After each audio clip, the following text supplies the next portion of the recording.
Good afternoon.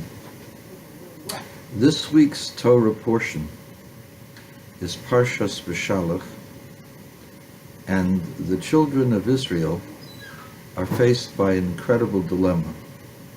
They're told by God to leave Egypt, and the Egyptians are now pursuing them with a massive military force. In those days, it was the equivalent of tanks and artillery, chariots with horses, with men with swords, experts in the art of war. It was a frightening thing to see, especially for people who had just been slaves and were intimidated by these people, and certainly intimidated by men on horses going with armor and with all different kinds of attacking weaponry. They're behind us.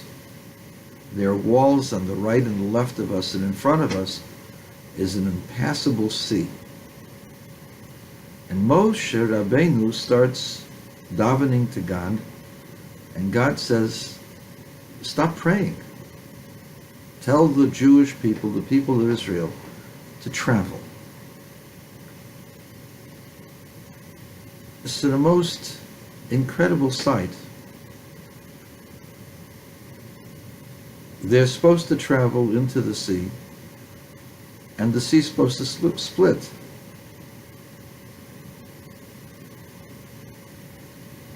But God doesn't tell Moshe Rabbeinu, just go. God tells him, Matitzak Elai, don't yell to me. Have the people of Israel move. When you're dealing with danger to life, when you're doing danger to life, you have to do something. You can't just stand in one place. You have to be dynamic, and you have to decide upon a course of action, and you have to make things happen.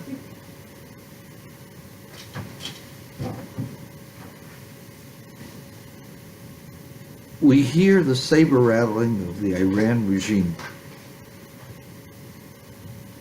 Iran is testing missiles and saying it's only 7 minutes from Tel Aviv by missile. It's true. It's only 7 minutes to Tel Aviv. We should tell Tehran it's only 6 minutes to Tehran. And then we have many more missiles and nuclear bombs than they do.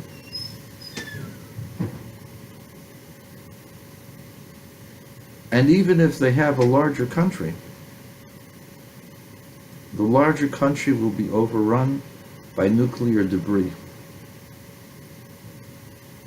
Even more than that, when you're faced with danger and there's no way out of the danger, then you cannot negotiate and talk. God says, Matitzak Elai, what are you crying about? What are you arguing? There's nothing to argue about. When you're talking about survival, you do what's necessary to survive. And that's moving, doing something. Well, it may not work. Iran is too big. They may get angry at us and they're going to go ahead and send us Hezbollah with 50,000 missiles. You know what? If your existence, if it's existential, you have to deal with whatever comes afterwards. You can't dilly-dally and not do something about it. Your choice is either attack Iran or go into the sea. Maybe the sea will open up for you. And if not, then you have to attack Iran. There is no two ways about it. Another thing that the Torah tells us is that if you act dynamically, things will happen. You think that it's going to be bad for us if we act on our own and we don't ask permission from America and from the Saudis and other people. The Torah says, Daber el b'nei Yisrael v'yiso. It's no time to talk. There's no time to negotiate. There's no time to pray. There's no time to argue. If there is an existential threat to Israel, the quicker that it's done, the better off not only is Israel, the better off are the people of Iran. Because if you let them have a nuclear weapon and they send a nuclear weapon, you're going to have to attack with nukes. That will kill out millions of Iranians who don't want a war. So it's best for the Iranians that we act right away. What are we supposed to do? We're supposed to destroy all of the Iranian nuclear sites. Nothing less than a complete obliteration. How can you do that? There's so many missiles. You know what? Doesn't make a difference how many planes it costs, how many lives may be lost in the process, but unless they're taken out now, there will be many, many more lives to pay for later. So this is the message of the Parsha of the week, that there comes a time when there's an existential threat to you, and you have to do something about it. So somebody might say, what did you do in World War II? In World War II, we didn't have an army.